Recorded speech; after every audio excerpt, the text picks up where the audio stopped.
निम्नलिखित कथनों पर विचार कीजिए। भारतीय संविधान के भाग 7 में राज्य शासन से संबंधित प्रावधान किया गया। संविधान के अनुच्छेद 152 से 213 तक राज्य सरकार से संबंधित प्रावधान है। सही है केवल दो। भारतीय संविधान के निम्नलिखित में किस अनुच्छेद में राज्य सरकार की कार्यपालिका शक्ति राज्यपाल एवं मंत्रिपरिषद निहित है? अनुच्छेद 153। निम्न कथन पर विचार कीजिए। सही है दोनों। राज्यपाल का कार्यकाल 5 वर्ष का होता है।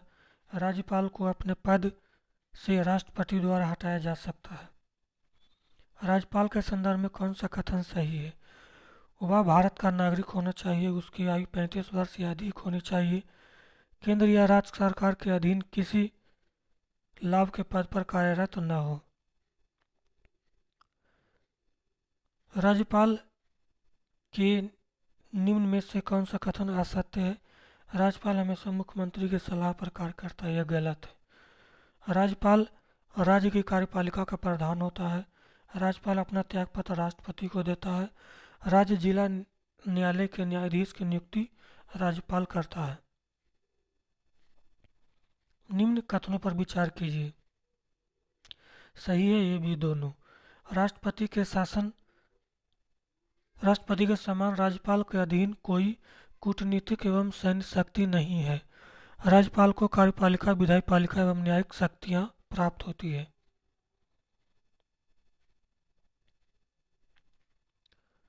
राज्यपाल की शक्तियों को निम्नलिखित संदर्भ निम्न कथन विचार कीजिए।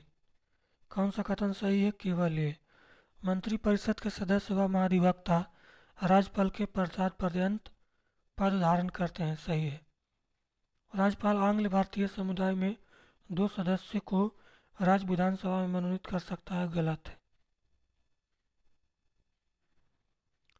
निम्न पर विचार कीजिए। कौन सा राज्य कार्यपालिका के अंतर्गत आता है? ABC तीनों, राज्यपाल, मुख्यमंत्री, महाधिवक्ता। विचार कीजिए। सही है न तो ये न तो भी, दोनों गलत है। राज्यपाल की नियुक्ति प्रधानमंत्री द्वारा मंत्रिपरिषद की सलाह पर। गलत। मुख्यमंत्री की नियुक्ति राष्ट्रपति द्वारा होता है। गलती। विचार कीजिए। सही है ये भी दोनों। भारत के संविधान के अंतर्गत शासन की शक्ति संघ और राज्य सरकार के मध्य विभाजित की जाती है। कुछ विषय समवर्ती विषय में आते हैं जहां केंद्र और राज्य सरकार की शक्तियां संविधान के अनुसार विभाजित होती है। निम्न में कौन राज्यपाल की विधायी कृत्य नहीं है? राज्यपाल लोक सेवा आयोग के अध्यक्ष तथा सदस्यों की नियुक्ति करता है। यह नहीं है। विधान परिषद के कुछ सदस्य की नियुक्ति करता है। सही है। निम्न में कथन पर विचार कीजिए। कौन सही है? ये भी दोनों। हर राज्य में राज्यपाल राष्ट्रपति का प्रतिनिधि होता है। राज्यपाल यह सुनिश्चित करता है कि कार्यपालिका के अधीन निर्वाचित सदस्य संविधान के अनुसार कार्य करे। भारत राज्य के राज्यपाल की नियुक्ति कौन करता है? भारत के राष्ट्रपति। मुख्यमंत्री का चुनाव कैसे होता है? चुनाव में बहुमत प्राप्त करने वाली पार्टी के विधायकों द्वारा। दस्त, पेचिश, हैजा जैसी बीमारियों को रोका जा सकता है सुरक्षित पेयजल उपलब्ध कराकर। राज्य सरकार के कार्यों पर चर्चा करते हुए स्वास्थ्य, जल, यातायात इत्यादि से संबंधित मुद्दों पर चर्चा की जा सकती है, जिससे विद्यार्थी को सभी के लिए बेहतर सुविधाएं पाने हेतु आंदोलन करने के लिए सजग किया जा सके। गठबंधन सरकार से अभिप्राय है चुनाव के बाद किसी भी दल को स्पष्ट बहुमत न मिलने की स्थिति में 2 या 2 से अधिक राजनीतिक दलों के बीच सत्ता की साझेदारी। राज्य की विधायिका अंग से अभिप्राय है नागरिकों द्वारा निर्वाचित प्रतिनिधि। निम्नलिखित में चिकित्सक पर्यटन के संदर्भ में कथन पर विचार कीजिए। ये गलत और भी सही। विदेशी पर्यटक जो भारत के उन अस्पतालों में अपना इलाज कराने के लिए विशेष रूप से आते हैं जहां उन्हें अपने देश की तुलना में कम मूल्य पर विश्व स्तरीय सुविधाएं प्राप्त होती है, वे भारत के भीतर ही प्रवासी हैं जो एक राज्य के दूसरे राज्य उन अस्पतालों में अपना इलाज कराने के लिए जाते हैं जहां उन्हें अपने राज्य की तुलना में कम मूल्य पर विश्व स्तरीय सुविधाएं प्राप्त होती है।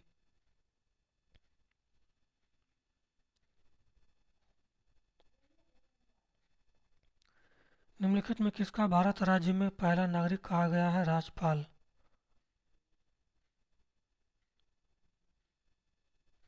मुख्यमंत्री का नियुक्ति करता है राज्यपाल। नीचे दिए गए कथन पर विचार कीजिए। सत्ता का दुरुपयोग को रोकथाम के लिए भारतीय राज्य कई नियंत्रण और संतुलन रखता है। ऊपर दिए गए भारतीय राज्य के अर्थ को प्रदर्शित करने वाले सही विकल्प का चयन करें। भारतीय राजनीतिक व्यवस्था। निम्नलिखित में से कौन सा भारत के एक राज्य के राज्यपाल की नियुक्ति करता है? केंद्र सरकार। जन स्वास्थ्य के क्षेत्र में कोस्टारिका उपागम किसे कहा जाता है? सैन्य बल न रखना ताकि जन स्वास्थ्य पर अधिक खर्चा किया जा सके। निम्न कथन को सही विकल्प का चयन करें। राज्य का प्रमुख राज्यपाल होता है। राज्यपाल की नियुक्ति राज्य सरकार द्वारा सुनिश्चित करने के लिए होती है कि राज्य सरकार संविधान के नियमानुसार अपना कामकाज चलाए। ये और भी दोनों गलत। निम्नलिखित में कौन राज्य सरकार का दायित्व है? शिक्षा।